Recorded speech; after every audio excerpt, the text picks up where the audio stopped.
एक तो कल अमेरिका के एक सबसे बड़े अखबार और दुनिया के बहुत नामचीन अखबार न्यूयॉर्क टाइम्स में कल एक खबर छपी थी जिसमें दिल्ली के एजुकेशन मॉडल को फ्रंट पेज पे कवर किया गया है। ये भारत के लिए बहुत बड़ी बात है, बहुत गर्व की बात है कि देश का एजुकेशन मॉडल उस तरफ जा रहा है जहां दुनिया उसकी चर्चा कर रही है। भारत के एजुकेशन मॉडल में दुनिया को कुछ ऐसा दिखाई दे रहा है, दुनिया के सबसे बड़े अखबारों को ऐसा दिखाई दे रहा है ताकि वो दुनिया को प्रेरित कर सकें, उससे दुनिया को बता सकें। ये हमारे लिए गर्व की बात है। अभी मैं ये देख रहा था कि इसी न्यूयॉर्क टाइम्स के फ्रंट पेज पे करीब 1.5 साल पहले ये तस्वीर छपी थी, आपने भी देखा होगा, जिसमें कोविड के दौरान नदी के किनारे जलती हुई लाखों लाशों की तस्वीरें छपी थीं। कोविड के दौरान लाखों लाशें मां गंगा के किनारे पर किस तरह से गैर इंसानियत से जलाई गई थी, उसकी तस्वीर, उसकी खबर न्यूयॉर्क टाइम्स में छपी थी 1.5 साल पहले।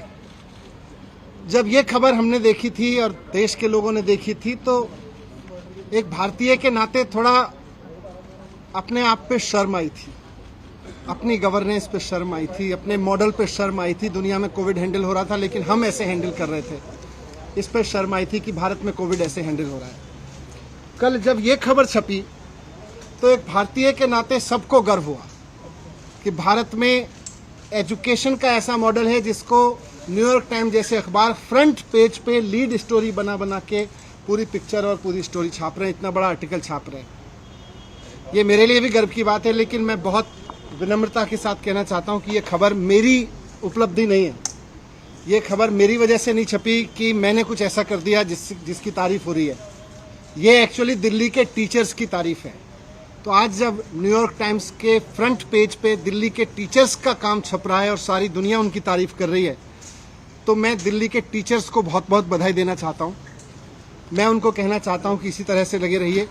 लाखों करोड़ों बच्चे, आने वाली पीढ़ियाँ इस बात को याद रखेंगी कि दिल्ली के टीचर्स ने और दिल्ली के बच्चों ने इतनी मेहनत की कि उनका काम दुनिया में, सारी दुनिया के सर चढ़ के बोला, सारी दुनिया में भारत की तारीफ का कारण बना। ये हम सब के लिए और खासतौर से हमारे टीचर्स के लिए गर्व की बात है। कल मेरे घर सीबीआई के ऑफिसर्स आए थे और दिल्ली सचिवालय में मेरे जो एजुकेशन मिनिस्टर का, डिप्टी सीएम का ऑफिस है, वहां पर भी उन्होंने रेड की थी। सारे ऑफिसर्स दोनों जगह बहुत अच्छे लोग थे, बहुत अच्छे से सबने बहुत व्यवहार किया। उनको ऊपर से ऑर्डर्स हैं, उसकी तामील उनको करनी है। जो भी उनसे सही गलत कराया जा रहा है वो ऊपर के ऑर्डर से कराया जा रहा है। लेकिन मैं व्यक्तिगत रूप से खुद और अपने परिवार की तरफ से उन तमाम सीबीआई ऑफिसर्स का बहुत धन्यवाद करना चाहता हूं जिन्होंने कल बहुत अच्छे से मेरे परिवार के साथ व्यवहार करते हुए मेरे घर को सर्च किया। और मुझे व्यक्तिगत रूप से उनसे मिलके अच्छा लगा। सीबीआई कोई अपने घर पे नहीं चाहता है, लेकिन अच्छे लोग थे, अच्छा लगा। जिस एक्साइज पॉलिसी के बारे में ये सारा विवाद खड़ा किया जा रहा है, मैं उसके बारे में कहना चाहता हूं कि वो इस देश की सबसे बेस्ट एक्साइज पॉलिसी है और उस पॉलिसी को हम पूरी ट्रांसपेरेंसी और पूरी ईमानदारी से लागू कर रहे थे और बहुत ईमानदारी से वो पॉलिसी तैयार की गई। अगर दिल्ली के एलजी साहब ने 48 घंटे पहले उस पॉलिसी को फेल करने की साजिश के तहत अपना फैसला नहीं बदला होता तो आज दिल्ली सरकार को इस बेस्ट एक्साइज पॉलिसी से कम 10,000 करोड़ रुपए हर साल मिल रहे होते। ये लोग कह रहे हैं कि इस पॉलिसी में बहुत बड़ा घोटाला हो गया। कल मैं मनोज तिवारी जी का एक प्रेस कॉन्फ्रेंस देखा मैंने। मनोज तिवारी जी कह रहे थे कि 8,000 करोड़ का घोटाला हो गया है एक्साइज पॉलिसी में। मनीष सिसोदिया ने 8,000 करोड़ का घोटाला किया। फिर थोड़ी देर बाद बीजेपी के और एक नेता आए प्रेस कॉन्फ्रेंस करने या शायद किसी मीडिया में बात करने, वो बोले 1100 करोड़ का घोटाला मनीष सिसोदिया ने किया है। फिर मैं सोच रहा था कि एलजी साहब ने जो प्रेस रिलीज जारी किया था उसमें उन्होंने लिखा था 144 करोड़ का घोटाला कर दिया मनीष सिसोदिया ने। कल फिर जब सीबीआई के ऑफिसर्स आए तो वो एफआईआर लेके आए थे, उसमें ना 8000 करोड़ का जिक्र था, ना 1100 करोड़ का जिक्र था। उसमें लिखा था सोर्सेज कह रहे हैं कि 1 करोड़ का घोटाला हुआ है। सोर्सेज कह रहे हैं कि 1 करोड़ का घोटाला हुआ है, ये सीबीआई की एफआईआर कह रही है। इसमें ना 144 करोड़ का जिक्र है, ना 11,000 करोड़ का जिक्र है, 1100 करोड़ का, ना 8,000 करोड़ का मनोज तिवारी जी वाला जिक्र है। मैं कह रहा हूं कि ये सब बकवास है, ये सब बकवास कर रहे हैं। इस पूरी पॉलिसी में कोई घोटाला नहीं हुआ, बहुत शानदार पॉलिसी है। और जो ये लोग कह रहे हैं, इनको ना तो कुछ पता है, ना इन्होंने कुछ पढ़ा है, बस इनको तो कहीं से कोई स्क्रिप्ट जो दी जाती है ये उसको रटते हैं। मैं आज आपको बताता हूं कि इस पूरे शोर शराबे के पीछे असली कहानी क्या है, इसका सच क्या है। सच ये है कि मुद्दा शराब का घोटाला है ही नहीं। इनको शराब के किसी घोटाले की चिंता नहीं है, इनको घोटाले की चिंता नहीं है। अगर इनको शराब के घोटाले की चिंता होती तो गुजरात में हर साल 10,000 करोड़ रुपए की एक्साइज चोरी होती है। अगर शराब की एक्साइज की चोरी की अगर चिंता इनको होती, एक्साइज के घोटाले की इनको चिंता होती, तो आज ये सीबीआई का पूरा हेडक्वार्टर गुजरात में शिफ्ट करा देते 10,000 करोड़ का घोटाला रोकने के लिए। और यही लोग करवा रहे हैं, जो लोग सीबीआई को इंस्ट्रक्शंस दे रहे हैं ना, यही लोग गुजरात में 10,000 करोड़ रुपए की एक्साइज की चोरी कर रहे हैं। लेकिन इनको घोटाले की चिंता नहीं है, शराब की एक्साइज की पॉलिसी में हो रही चोरी की किसी की चिंता नहीं है, क्योंकि गुजरात में 10,000 करोड़ की चोरी हो रही है। वहां सीबीआई नहीं भेजते। अगर घोटाले की चिंता होती तो ईडी का दफ्तर वहां खुल जाता, ईडी का पूरा हेडक्वार्टर वहां शिफ्ट हो जाता। वहां नहीं हो रही कोई धरपकड़। इसलिए मुद्दा तो करप्शन है ही नहीं, मुद्दा तो शराब का घोटाला है ही नहीं, मुद्दा तो घोटाला है ही नहीं। अगर मुद्दा घोटाला होता तो प्रधानमंत्री जी ने कुछ दिन पहले बुंदेलखंड एक्सप्रेसवे का उद्घाटन किया था। आप सबने देखा था, आप सबने दिखाया था, सारे मीडिया ने चलाया था। और सारे मीडिया ने देश के बहुत शोर से बताया कि प्रधानमंत्री जी ने जिस हाईवे का, एक्सप्रेसवे का उद्घाटन किया था, 5 दिन के अंदर अंदर वो पूरी तरह से धंस गया। बहुत बड़ा घोटाला हुआ वो एक्सप्रेसवे बनाने में, हाईवे बनाने में। अगर मुद्दा करप्शन होता तो आज सीबीआई और ईडी प्रधानमंत्री द्वारा उद्घाटित किए गए उस महामार्ग के घोटालेबाजों को पकड़ रही होती, उनके घर रेड कर रही होती, जिन्होंने इतना बड़ा घोटाला कर दिया कि प्रधानमंत्री जी ने जिस एक्सप्रेसवे का उद्घाटन किया 5 दिन में धंस गया। वो है घोटाला। लेकिन जैसा मैं कह रहा हूं, मुद्दा घोटाला है ही नहीं। शराब या एक्साइज की चोरी इनकी परेशानी है ही नहीं। इनकी परेशानी है अरविंद केजरीवाल। इनकी परेशानी है कि अरविंद केजरीवाल जिस तरह से अब पूरे देश में एक काम करने वाले ईमानदार नेता के रूप में पहचान बनाते जा रहे हैं और पूरे देश के लोग अब उनको पसंद करने लगे, इनकी परेशानी ये है।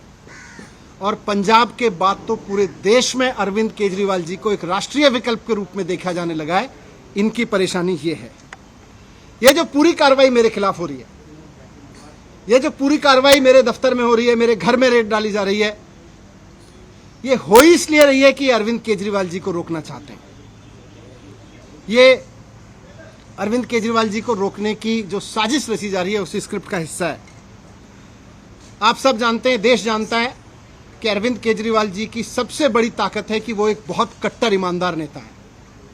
अरविंद केजरीवाल जी की दूसरी सबसे बड़ी ताकत है कि उनको काम करना और काम करवाना आता है। उनको दिल्ली का एजुकेशन ठीक करके उन्होंने दिखा दिया कि एजुकेशन कैसे ठीक होता है। उन्होंने हेल्थ ठीक करके दिखा दिया कि हेल्थ सिस्टम कैसे ठीक होता है। आज दुनिया भर में मैंने दिखाया आपको, आज अरविंद केजरीवाल जी की वजह से दुनिया भर में भारत का नाम रोशन हो रहा है। इसलिए आज ये इत्तेफाक नहीं है कि हेल्थ और एजुकेशन पर दुनिया भर में भारत का नाम रोशन करने वाले अरविंद केजरीवाल जी के हेल्थ मिनिस्टर के यहाँ छापे डाले जा रहे हैं, उनको जेल में डाला जा रहा है। उनके एजुकेशन मिनिस्टर के यहाँ छापे डाले जा रहे हैं, उनको मुझे जेल में डालने की तैयारी की जा रही है। मेरी गलती ये थोड़ी ना है, वो भी जानते हैं कि कोई भ्रष्टाचार नहीं हुआ। इनको पता है कि कोई भ्रष्टाचार नहीं हुआ, इसीलिए उलझुल बके जाते हैं। इनको, मैंने भ्रष्टाचार नहीं किया, मैंने सिर्फ इतना किया है कि अरविंद केजरीवाल जी का एजुकेशन मिनिस्टर हूं मैं, इसलिए ये कर रहे हैं, इसलिए ये साजिश रची जा रही है। इन्होंने पहले अरविंद केजरीवाल जी के हेल्थ मिनिस्टर को गिरफ्तार किया, फिर कल मेरे यहां रेड डाल दी, अब 2-4 दिन में मुझको भी गिरफ्तार कर लेंगे। तो हेल्थ और एजुकेशन मॉडल जो है अरविंद केजरीवाल जी का, इनका मकसद है कि उसको रोका जाए। मैं कहना चाहता हूं कि देश के प्रधानमंत्री नरेंद्र मोदी जी को पूरे देश ने इतना बड़ा जनमत दिया है, ये शोभा नहीं देता प्रधानमंत्री जी को, नरेंद्र मोदी जी को ये शोभा नहीं देता कि वो इस तरह की छोटी छोटी सोच रखते हैं कि कोई आदमी काम करे तो उसके हेल्थ के काम को रोक लो, एजुकेशन मिनिस्टर को जेल में डालो, हेल्थ मिनिस्टर को जेल में डालो क्योंकि वो अच्छा काम कर रहे हैं, क्योंकि सारी दुनिया में तारीफ हो रही है। अरविंद केजरीवाल जी में और नरेंद्र मोदी जी में मैं आज रखना चाहता हूं आपके सामने कि अरविंद केजरीवाल जी और नरेंद्र मोदी जी में यही फर्क है। केजरीवाल जी को अगर कोई अच्छा काम करते हुए दिखता है तो केजरीवाल जी उसकी प्रशंसा करते हैं, उससे प्रेरणा लेते हैं, उसकी तारीफ करके उसका हौसला बढ़ाते हैं और खुद उससे सीख के खुद करना चाहते हैं। मोदी जी का रुख यह है कि उनको अगर कोई अच्छा काम करता हुआ दिखता है तो वो उसके काम को रोकना चाहते हैं, उसके काम को साजिश के तहत रोक के उसके लोगों को और उसको सीबीआई और ईडी का डर दिखा दिखा के उसको रोकना चाहते हैं। 2 दिन पहले अरविंद केजरीवाल जी ने make in India campaign launch किया। देश को नंबर 1 बनाना है, शिक्षा के जरिए, स्वास्थ्य के जरिए, रोजगार के जरिए। इस पे तो सारे देश को गर्व है, इस पे मोदी जी को भी गर्व होना चाहिए कि हमारे देश का एक मुख्यमंत्री make India number 1 campaign launch कर रहे हैं। हेल्थ और एजुकेशन के जरिए एक देश का विकास करने का विजन लेके चल रहे हैं। मोदी जी को तो इनको सपोर्ट करना चाहिए था, लेकिन जिस दिन अरविंद केजरीवाल जी ने मेक इंडिया नंबर 1 कैंपेन जारी किया, उसके 2 दिन के अंदर अंदर मोदी जी ने केजरीवाल जी के एजुकेशन मिनिस्टर के यहाँ पे सीबीआई की रेड करवा दी। केजरीवाल जी गरीबों के लिए, आम मिडिल क्लास आम आदमी के लिए काम करते हैं, उसके लिए सोचते हैं। मोदी जी केवल और केवल अपने कुछ करोड़पति अरबपति लोगों के लिए, अपने कुछ अरबपति दोस्तों के लिए सोचते हैं, उनके लिए काम करते हैं। केजरीवाल जी 24 घंटे देश के लिए सोचते हैं कि कैसे देश को आगे बढ़ाया जाए, कैसे सारे बच्चों को अच्छी शिक्षा दी जाए, कैसे किसी गरीब से गरीब आदमी का इलाज करवा दिया जाए।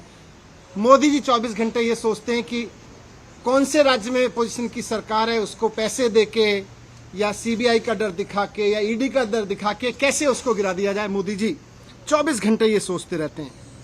जिस तरह से इन्होंने पिछले दिनों में पैसे के दम पे, ईडी के दम पे, सीबीआई के दम पे कई सरकारें गिराई हैं, आप सबने भी रिपोर्ट किया है। महाराष्ट्र में, गोवा में, तमाम बिहार में भी किया था इन्होंने, कर्नाटक में किया, मध्य प्रदेश में किया। पूरे देश के लोग इनसे अब दुखी हैं कि यार हम सरकार चुनते हैं, मोदी जी केवल 24 घंटे उसको गिराने में लगे रहते हैं। अरे आपको देश का प्रधानमंत्री बनाया, आप देश के लिए अच्छा सोचो। जिनको हमने राज्य के लिए किया है उसको राज्य के लिए अच्छा सोचें। मोदी जी केवल सीबीआई, ईडी, पैसा सब लगा के, साम दाम दंड भेद लगा के केवल सरकारें गिराने का 24 घंटे सपना देखते हैं। उसके अलावा मोदी जी को कोई सपना ही नहीं आता आजकल। मैं आज आपके सामने कहना चाहता हूं कि 2024 का चुनाव आम आदमी party versus Bharatiya Janata party होने जा रहा है। अब तक लोग पूछते थे कि मोदी वर्सेस हु, अब पूरे देश में माहौल बन रहा है कि मोदी जी नहीं चाहिए, अरविंद केजरीवाल जी को एक मौका देना है, एक मौका अरविंद केजरीवाल जी को देना है। अब ये बात पूरे देश से गूंजने लगी है। पूरा देश आज अरविंद केजरीवाल जी के साथ चल रहा है, इसलिए मोदी जी आज रोकना चाहते हैं। आज से 3-4 दिन के अंदर, हो सकता है आज, कल, परसों में, कभी भी ये सीबीआई, ईडी भेज के मुझे भी गिरफ्तार कर लेंगे, कई सारे और आप नेताओं को भी गिरफ्तार कर लेंगे। लेकिन मैं कहना चाहता हूं कि हम भगत सिंह के फॉलोअर हैं, हम अपने आप को भगत सिंह की संतान मानते हैं। हम डरने वाले नहीं हैं तुम्हारी सीबीआई से, तुम्हारी ईडी से, तुम्हारे पैसे के आगे बिकने वाले नहीं है। हमको नहीं तोड़ पाओगे तुम, हमको नहीं झुका पाओगे। आज मैं कह रहा हूं, हम देश के लिए जान भी कुर्बान करेंगे, हम देश के लिए जेल भी जाएंगे, लेकिन लाखों बच्चों का भविष्य संवारना बंद नहीं करेंगे, करोड़ों लोगों के इलाज के लिए काम कराना बंद नहीं करेंगे। आज हमारे साथ अरविंद केजरीवाल जी के साथ लाखों बच्चों की दुआएं हैं, करोड़ों लोगों की दुआएं हैं, करोड़ों पेरेंट्स की दुआएं हैं। हम आपसे डरने वाले नहीं हैं। अगला चुनाव तो अब मोदी वर्सेस अरविंद केजरीवाल होकर रहेगा। धन्यवाद। मनीष जी, जब आप ये बात कर रहे हैं, तो सवाल ये उठते हैं कि भीड़ जो हुई वो एक्साइज पॉलिसी को लेकर हुई और आप एजुकेशन और हेल्थ पे चले जाते हैं। ये नहीं बता रहे कि आपने जो पॉलिसी में लास्ट में बंद करके पुरानी पॉलिसी को शुरू किया, उससे आपको अगर फायदा था तो आपने बदली क्यों? देखो, मैं भी बोला कि मुद्दा तो एक्साइज पॉलिसी का भ्रष्टाचार है ही नहीं तो अगर एक्साइज पॉलिसी का भ्रष्टाचार होता तो आज गुजरात में रेड हो रही होती। हुज ट्रेजेडी हो गई गुजरात में। कौन कर रहा है वहां पे? सीबीआई रेड नहीं कर रहे, वहां पे ईडी रेड नहीं कर रही, यहाँ पे हो रही है ईडी सीबीआई रेड। मुझे जेल भेजेंगे, उन लोगों को जेल भेजते। इनके ही तो लोग हैं वो करा रहे हैं, 10,000 करोड़ की चोरी कर ले रहे हैं, लोग मरवा रहे हैं। तो मुद्दा तो असली है कि अरविंद केजरीवाल को कैसे रोकना है। इस पे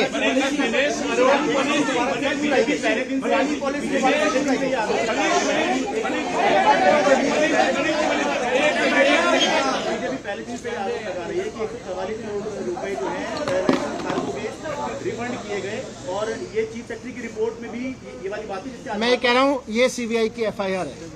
इसमें मनोज तिवारी के 8,000 करोड़ का घोटाला कहाँ है? इसमें बीजेपी के नेताओं के 1100 करोड़ वाला घोटाला कहाँ है जो कह रहे हैं? इसमें वो 140 करोड़ का घोटाला कहाँ है? बताएं। इसमें लिखा है कि सोर्सेज कह रहे हैं कि 1 करोड़ का घोटाला हुआ है।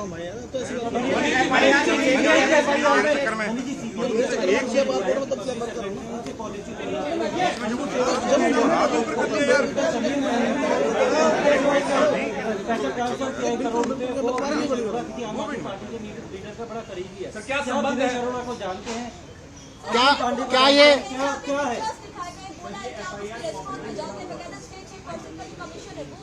मैं तो कह रहा हूं अगर मुद्दा घोटाला होता तो आज सीबीआई बड़े बड़े जो किंग पिंस 10,000 करोड़ का घोटाला कर रहे हैं उनके यहाँ बैठे होते।